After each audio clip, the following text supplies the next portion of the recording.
Hello and welcome to the Downsized. My name is Christopher Durham, and this is my wife Laraine and I's opportunity to talk about our journey around GLP-1s, our adventure around GLP-1s. More specifically, I've been on Mounjaro, Zepbound, compounded tirzepatide, and honestly, I'd be on whatever the newer, better version of it was if it came along.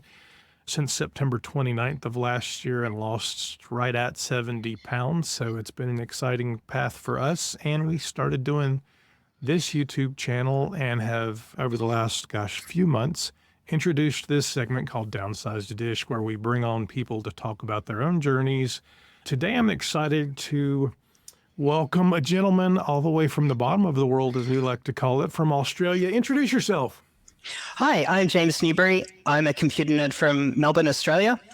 That's really the story. Well, do you want to start? I'll tell you what, let's start talking a little bit of, because you sent on some great pictures. So let's set up your journey around weight and all of that with some of the photographs. So let me put those up. Here we go. Oh, let's get back. There we go. I think that's the beginning. This is the beginning.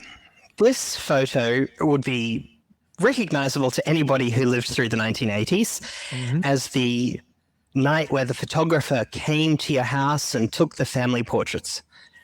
And I don't know what I weigh here, but this photograph prompted my stepmother to put me on my first diet. Oh, apparently I'm fat. This look like a little boy, man. Compared to my brothers, I was a little thicker. But I think I look like a normal kid. My stepmother had truly struggled with weight, and she had fallen into, as a lot of 1980s housewives had, she'd fallen into the orbit of Oprah Winfrey. Ah, yeah. And Oprah Winfrey's weight loss journey and constant struggles and that nascent wellness, fitness, diet culture industry. Yeah. And so we had skim milk in the house. Every product became low fat. Every product became basically high carbohydrate, healthy eating pyramid obsessed. And I believe that is the genesis of all of my weight problems, because I believe what that did for a lot of us is set up fundamentally the conditions for metabolic derangement, where our hormones are not in balance and our bodies just process sugars differently because we don't have satiety, we don't have great blood sugar control, and all sorts of other mechanisms like that under the hood that these medications help with. Absolutely. I couldn't agree more. I'm a little bit older than you are, but there was a lot of packaged stuff because fat was bad. Everything else was good. It turns out when you took all the fat out of food, you just put sugar and carbohydrates into it. She was like, oh, look, these cookies are fat-free, so I can eat a whole box. And super easy to blame the food companies. Yeah. But I don't think that's fair. The companies were just serving market demand. And the person I blame is the guy who started all this actually in the 1950s is a doctor called Ansel Keys. Ansel Keys. So he does the 7-country study. And I believe a US president has a heart attack. And people say, why? And this fellow who had a really low quality observational study says, oh my God, it was fat. And from that point, fat's demonized. Yeah. The healthy eating pyramid is created. Turns out a lot of lobbyists got in there and, 11 serves of carbohydrate a day is healthy? Well, there's a huge wheat industry too. It's incomplete to blame the companies and the corporate culture. It's more that if you really think about it, if you're really good at something, you go win a Nobel Prize. Right. If you're good, you go into clinical practice and help people and make a lot of money. If you're not good, you wind up in a regulator. producing stuff like the healthy eating pyramid. Yeah. I tell people this all the time, and I get, and I'm sure you see the comments, oh, well, we have to blame big food and we have to blame big pharma. And there's a lot of blame to go around, but to point the finger solely at any one thing and go, this is it. Come on, there's a bigger story going on here, so let's figure out the bigger story. And the thing I would say is that to anybody dealing with obesity, it's not your fault. Truly, it's not your fault. You have been gaslit your entire life to believe that it's just down to your choices. That's not entirely true. Right. It's not your fault, but you are in this mess, and it is your responsibility to pull yourself out.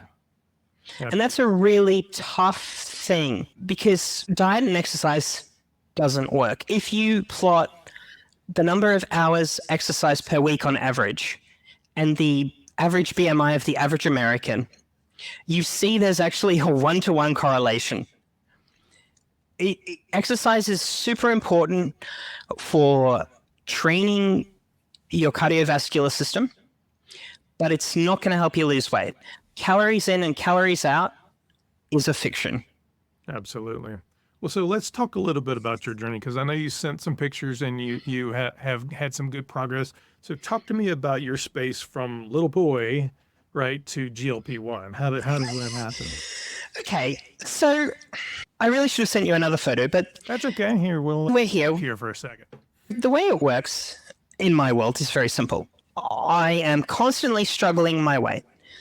I'm constantly white knuckling and thinking about food and thinking about, I can't have this. Oh my God, I had that. I'm a bad person.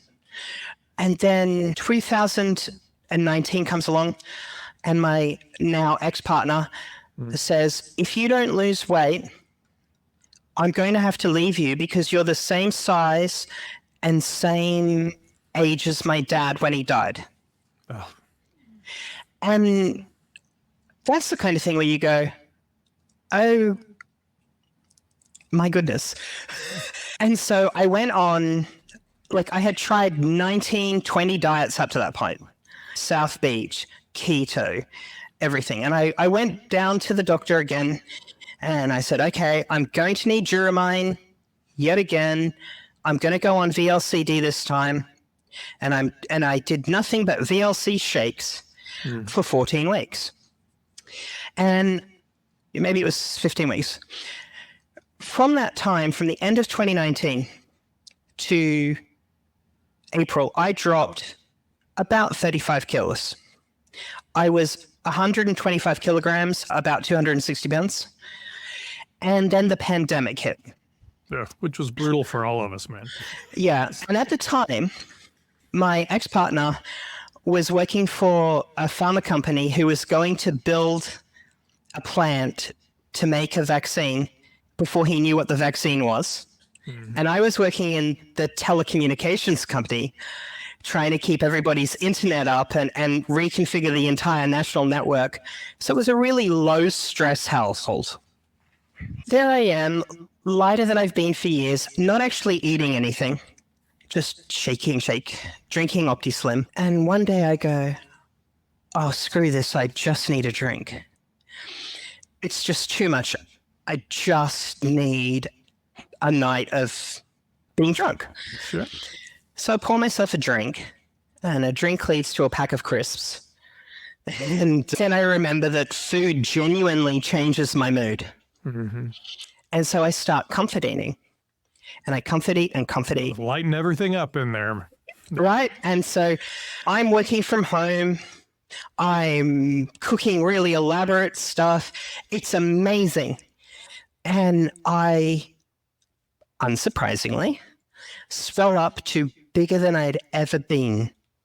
I had reached 165 kilograms. Right. And I did the conversion somewhere. Are you there? Is that what you are there or no? No, it's further than that. It's another 10 pounds than that. Oh, good Lord. Yeah. And so, obviously, my ex-partner has concerns. And so we're in the longest lockdown anywhere in the world here in Melbourne. And one of the rules were we weren't allowed to move house. We weren't allowed to move house unless there was domestic violence. And neither of us was going to lie to the authorities and ruin clearances and criminal records and stuff. So we had to endure the next 6 months in lockdown together when we just both want to be around literally anyone else. So then I move eventually when I'm allowed to, and I lose my mind because for the first time in years, I'm literally alone. And then we go back into lockdown because for some reason, Melbourne had like 8, 9 lockdowns. It's insane. Somewhere along the way, I became crazy and wanted to ensure that I would be safe because I was still drinking heavily, not alcoholically, but heavily. And I was bored, so I would just drink wine in the afternoon and keep going all night. And one night I had a shower before bed, and I don't remember, but I fell over in the shower and woke up about 4 a.m., just like I had been out cold. So I went and bought an Apple Watch because of fall detection. Figuring at least the parademics will find my body. When lockdown lifted, I discovered that the Apple Watch could track swimming. And so I added swimming into my life. And I lost about 10 kilos just by swimming and really watching what I was eating and just adding activity. And then it stopped. But I was swimming every day. And I was trying to eat whole foods rather than something that came from a packet. Which is a good idea. Yeah. Which is a great idea. Yeah. And that continued on quite well. And then I went, well, as part of the VLC plan, I was going to have bariatric surgery. But because of COVID, all of the hospitals shut down in Australia before we even had a case. And so I was in a video conference, not unlike this one, and talking to the bariatric surgeon, and he says, I can fit you in Tuesday week. Do you want me to do the surgery on Tuesday week? And it's one of those moments where you say something and you don't realize you said it until after you hear it. And I said, no, I don't want any of this. And so I just accepted in that moment that I was forever going to be the size of a house and there was nothing I could do. I have sleep problems, lots of insomnia, lots of sleep apnea.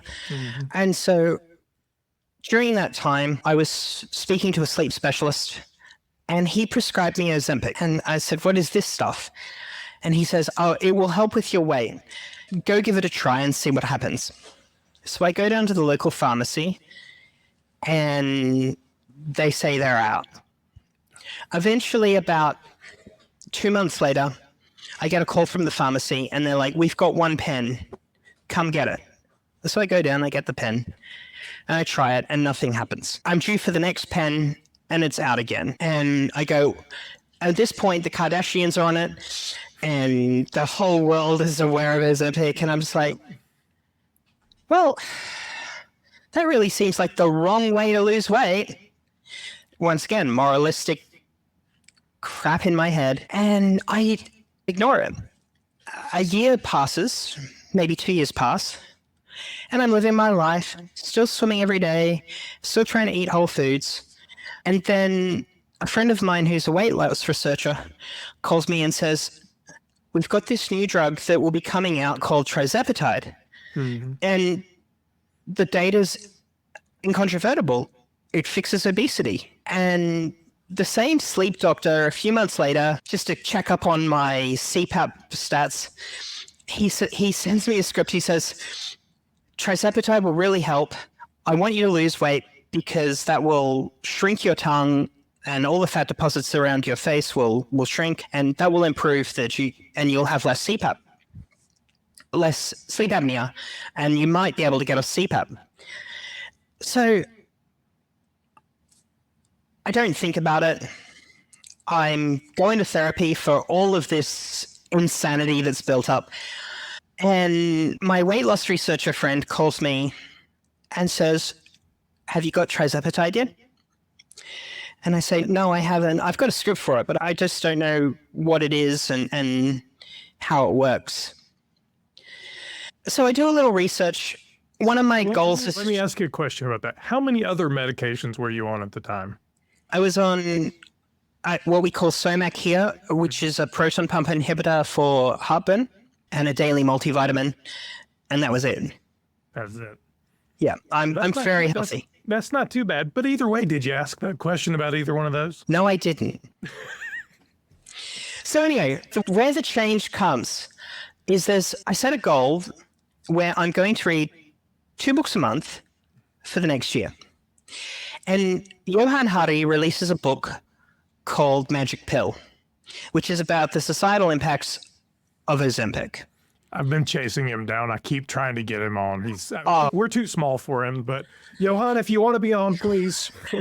That book, I'm reading that book, and I'm like, this guy has a very similar story. Like when in the beginning where he's talking about the child abuse around food, it's like, this is really similar to my life. So I look him up, and when you account for time zones, we share a birthday, and it made me wonder if like astrology was a thing. But at the end of that book, I went, well, I'm not ready. I don't know what to do with this. I need to sit with it, and I'm feeling very angry. So I start looking at YouTube, and I discover your channel. And here's a man talking about his journey on Trizepatide. And it was something that Mrs. Durham said that really changed my world. She presupposed during one news segment that maybe there was a bit of PR, a bit of jealousy, a bit of moralism around all of this panic in this drug class. And so eventually I went, I'll inject. I got the drugs and I injected, and I didn't feel anything for a day. And the next day came, and all I wanted to eat was a salad. Now, this is unusual. I normally want a more substantial meal. I ate the salad, and I fell into a food coma. It's like, what the hell is this? I live right in the middle of the city, and I walk to work. I walk past McDonald's, Burger King, KFC, like all of the fast food chains. I literally walk past all of them to my office.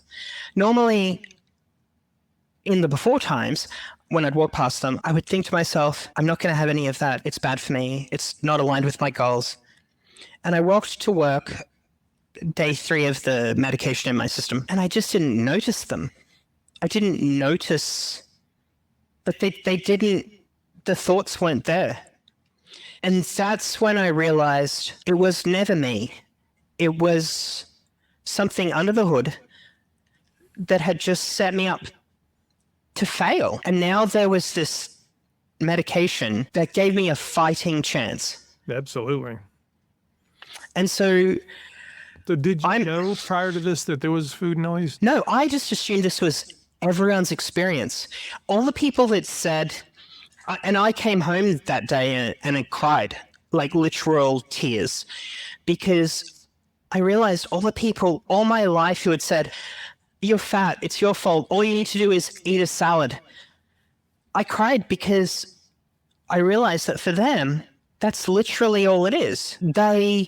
It's not easy, but if food noise was at 10 before, I'm on a low dose intentionally, and it's like 3.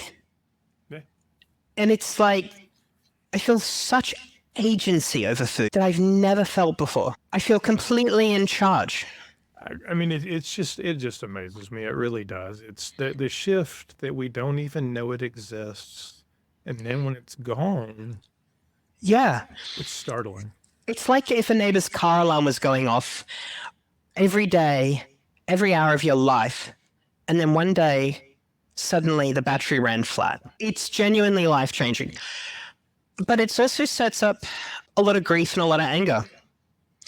Because for me, realizing that all of this ignorance, all of this hatred, all of this judgmentalness was based on a wall of ugly ignorance, and that obesity is a complex hormonal disorder that's multivariant, and it's not just eat less and move more. No, and the other side of it is being thin. It may not be something you're controlling either. Well, yeah, all of these people, when this drug hit me, well, it's actually a peptide, but that doesn't matter. When it hit me, I suddenly realized that all of these naturally thin people had one advantage. Their body produces GLP-1. Absolutely. Mine doesn't. And you give it to me exogenously, suddenly I want the salad. Suddenly I find it difficult to eat more than 600 calories a meal. Well, we've built a culture, and Australia's the same way as the US, right? It's that basically from the 50s and 60s, there were magazines, there were TV shows. There was everything that said thin is superior, is morally correct, is smarter, is better looking, is... All of those things. Right? It was white, straight, thin. Yeah. Everything, right? Right, yeah. I know I'm an old white guy, but I know that's how the culture was built. And now that we discover obesity is a disease, so wait a minute, thin wasn't necessarily morally better or worse. Fat wasn't morally better or worse. So it just calls into question a lot of those preconceived notions. This medication has even got me questioning the concept of free will.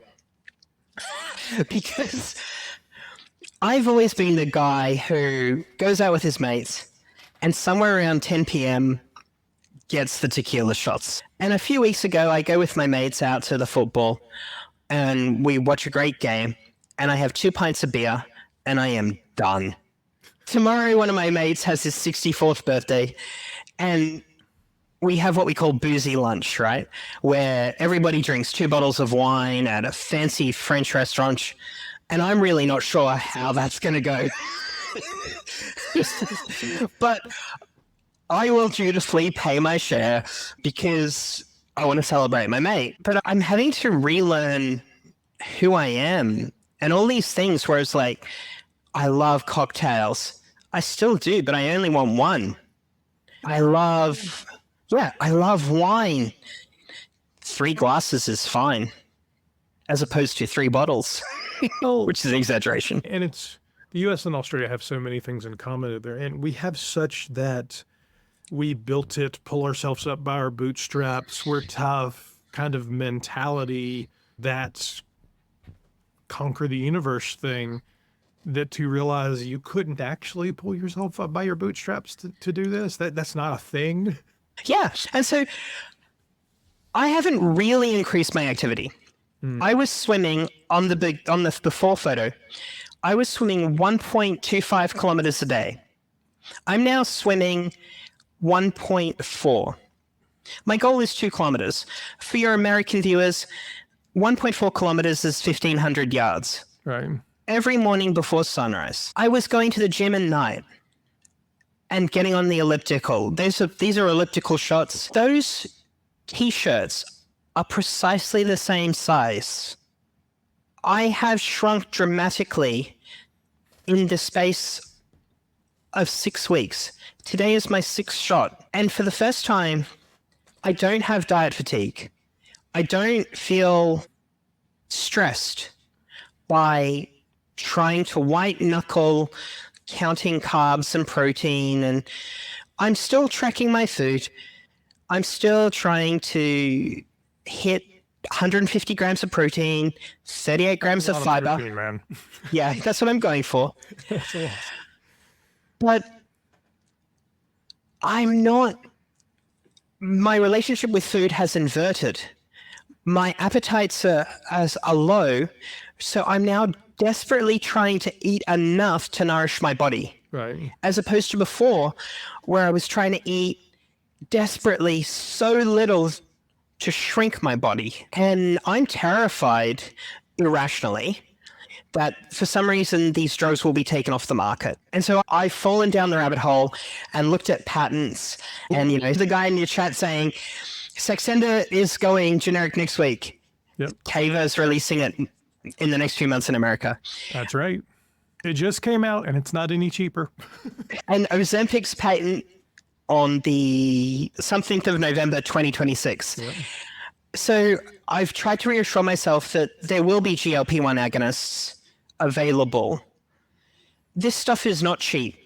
No. It is roughly $90 a week in Australia, which is the equivalent of $70 a week for one vial. And I'd like to show, release the vials. Yeah, absolutely.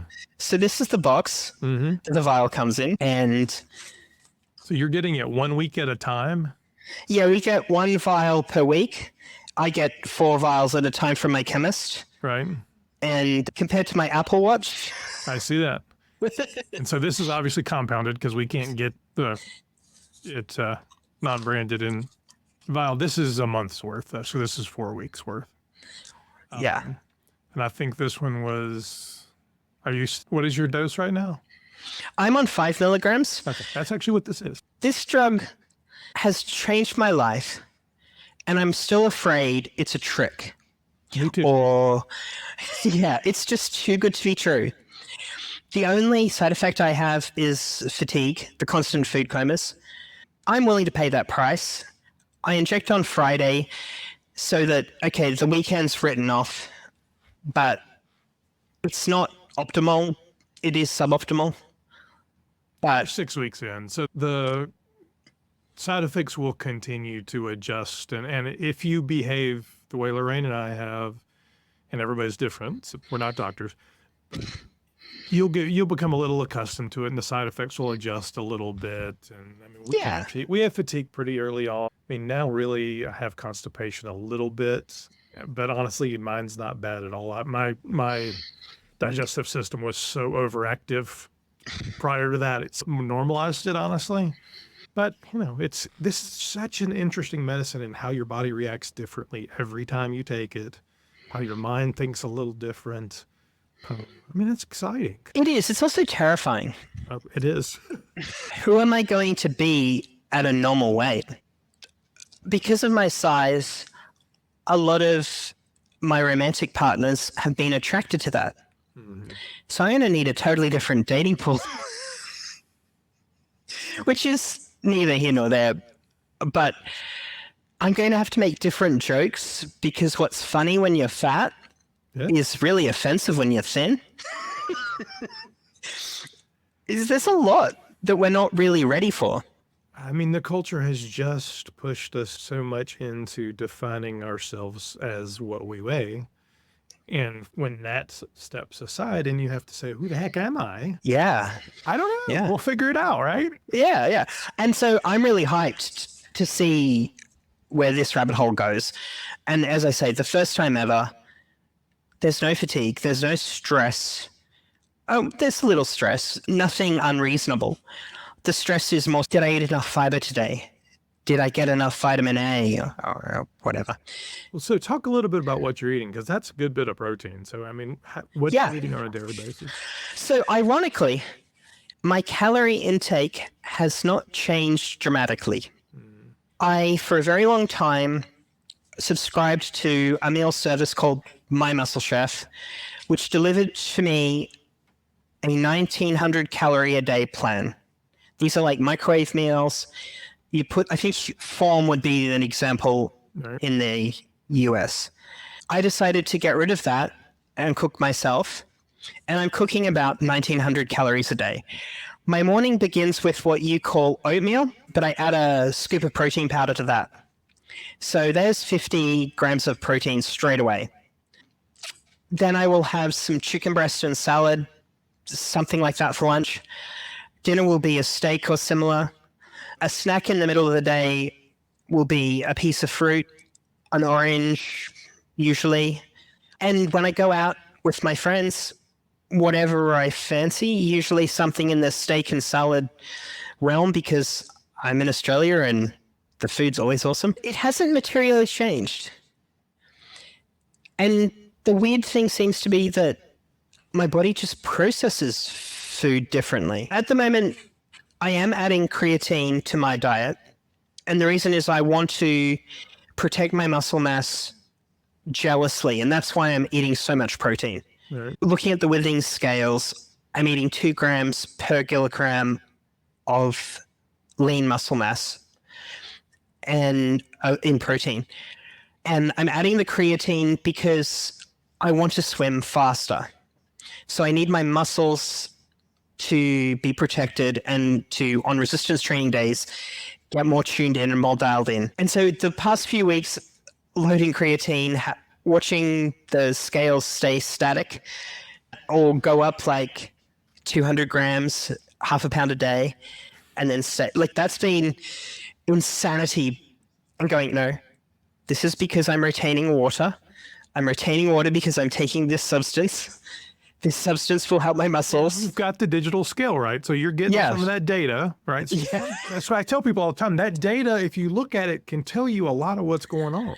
Yeah, and for all our life, we've been trained to obsess over the bathroom scales, which is so wrong. If you think about it, the only power we have is over the kitchen scales. So why are we focused on, like, why don't I just throw out the bathroom scales? I don't have the strength, but I am tempted. It shows you a lot of other things, though. And I think, tell people all the time, Laraine does too, it's that once we get past the weight is the only measure, and say, let's look at muscle, and there's 2 different muscle measures on there. Let's look at water. There's like 12 things. You send in one of the charts, there's so many other things that we can look at and say, are we healthy, not what do we weigh? Yeah, and anybody doing this, there's an app called Me 360. And this takes a photograph of you and then another photograph from the side and calculates all your body measurements. I have genuinely found that more helpful. So you don't have to use an app, you could use a tape measure, but I found that more helpful than the number on the scale. Because I've not seen, in my mind, I've not seen the changes so far. But people are commenting at work about how I look great, how I look thinner in the face. I don't see it yet. I also worry that they're still in that thinness is good, morally correct sort of mindset, forgetting that I'm still the same man inside. And remember, it takes decades to change mindset of culture. Yeah. Right? So we're going to, actually at 7 o'clock, we're going to go have to go live in a little while. But I do want to bring Laraine in for a second. Okay. Because I know you wanted to talk about that whole sort of toxic diet culture conversation. Hi, Laraine. Hi. I feel like you and I could have like a private conversation for hours. We could natter along beautifully. Yeah, because my mom also started me on a diet around age 10, started taking me to weight loss places, all the same kind of things. And I look back at the pictures of myself and I'm like, this isn't a heavy kid. This is insanity. And you were saying, I wonder if that caused my metabolic dysfunction. Yeah. I mean, I have a sister who's a year younger. She was always the skinny one. I was always the chunky one. My parents fed us the same. We both swam on the swim team. We both played all the sports. But I couldn't eat what she was eating. Like if I ate what she was eating, I'd blow up. Weight, while she was like this little tiny sick person. So it was always very, I don't know if, and I think it's the fact that we're missing these GLP-1s in our bodies. And another thing you said that was interesting was you don't feel like you're eating less calories now than you were maybe before? I'm objectively not. So I've been tracking for a long time, and I'm a computer nerd who worked his way through university as a research assistant. I can weigh food. And I can put it in the app. Yeah. So you're weighing and measuring, but I think maybe when you were on the very low calorie diet. Yes, that was a couple of years ago. Yes. I mean, I think And That's about 800 calories a day, right? Yeah, I've done those too, where you eat like basically lettuce and then you buy their protein supplements. Yeah, what? And I think it messes up your metabolism. I think it like you hurt yourself by doing that for a long period of time. I think fat matters. I think actual fat matters. Yeah. So Yeah, I wonder if once you lose the weight you want to lose, I wonder if you'll still be eating the same amount, if you'll find you can eat more. I'd be very interested to see what your body kind of regulates where you end I up wind up. with how many calories you need a day. It sounds like you're eating not very many calories. The protein sounds very high. And some people go by the protein grams of the goal weight, and some people say you should go with protein grams of your current weight. So anyway, just something to think about. So I'm really fascinated by the gut microbiome, because this is what, in theory, makes a lot of these signaling peptides. Yep. It's the bacteria inside our gut and macrophages and all sorts of things. Very cool. It's very cool. So I'm looking at trying to eat across a week 30 different plants and enough protein and enough fiber. And I'm really curious to see where it ends. So it's genuinely about forcing myself up to 1900 calories a day rather than pulling myself down, trying to nourish this. And I really want to see if I can undo all this damage. Yeah, that's a great experiment. I mean, to get that wide variety can only help. I was reading an article today that this guy was postulating that you should really only be eating things within 100 or 200 miles of your house, because the gut microbiome and and your larger biome were the same thing. It was all one body, and such that because we imported so many things, it messed up the entire system. Is he right? I don't know, but it sounds cool. It does sound amazing. So talk to me, though, about your thoughts on the whole toxic diet culture. I've spoken about it. I'm sure you've heard me. Yeah. Yeah, there is no right way to lose weight. There is no wrong way to lose weight. If you think about it, compared to a caveman, you are insanely muscly, even if you weigh 150 pounds. And so when I see people like Jillian Michaels, who used to be on The Biggest Loser, go on television and demonize these drugs, I ask myself, I feel insanely angry. Yes. And then I ask myself, why have I never seen a Biggest Loser reunion? Because they all gain all their weight back. It doesn't work. All these people telling you that these drugs are bad. And don't get me wrong, this is not ibuprofen. This is not paracetamol or acetaminophen, as you would call it in America. It is serious stuff. You need to consider it carefully. You need to talk to your doctor. But it actually works. It actually changes the game. And to see all these health influencers writing clickbait and moralism, they're terrified of losing their businesses. Yeah, that's exactly what it is. They're not going to be relevant anymore, and they're terrified. Go ahead. No, go ahead.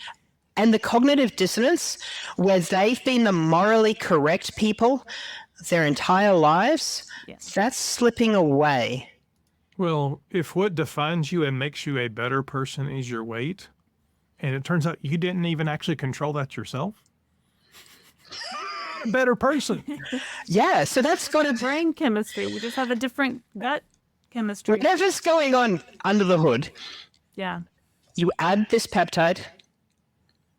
For those of us that don't make it or don't make enough of it, and suddenly we've got all that same agency.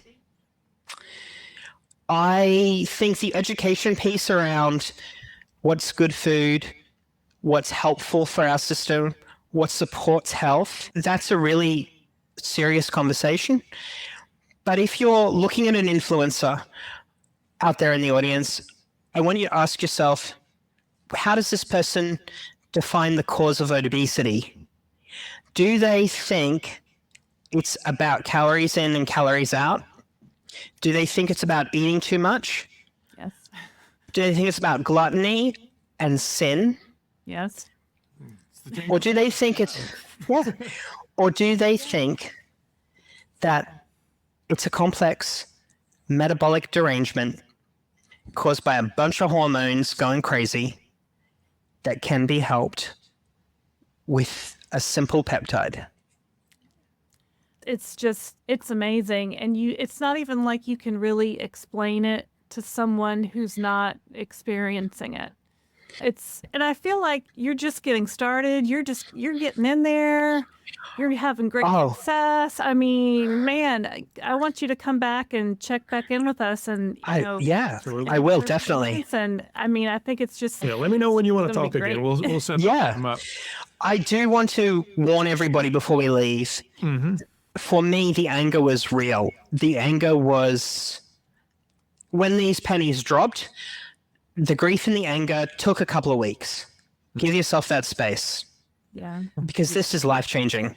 Give yourself some grace. I mean, it's when you figure out the whole world's been blaming you for something you had no control of, man, that sucks. It's extraordinary. Well, very good, man. We appreciate you joining us. I'll come back in a few months. It's a lot of going. But what I would tell you is you're doing great, man. Yeah. For what it's worth, I'm proud of you. Good job. Thank you. Thank you so much. And I'm glad you got started. And the whole thing you said about your partner, your ex-partner, that just kind of got me. But I mean, I'm glad that you're working through it and that you're moving forward. So that's awesome. That's all we can do is keep moving forward. I'm in a really great place, and that's all that really matters. And I want to thank you both, because this channel, while not why, was genuinely helpful in helping me inject that first day. Well, thank you. Thank you. And That's we so appreciate nice. the feedback. Sometimes we're just talking to the black box. Yeah. All right. Well, thank you for your time. Absolutely. You've got a live. I'm really hyped to get into your chat there Absolutely. and talk to the community. Let me close us out. So thank you for joining us. I'm Christopher Durham. I'm Laraine Durham. And this has been the Downsized Dish. Please like and subscribe. Thank you.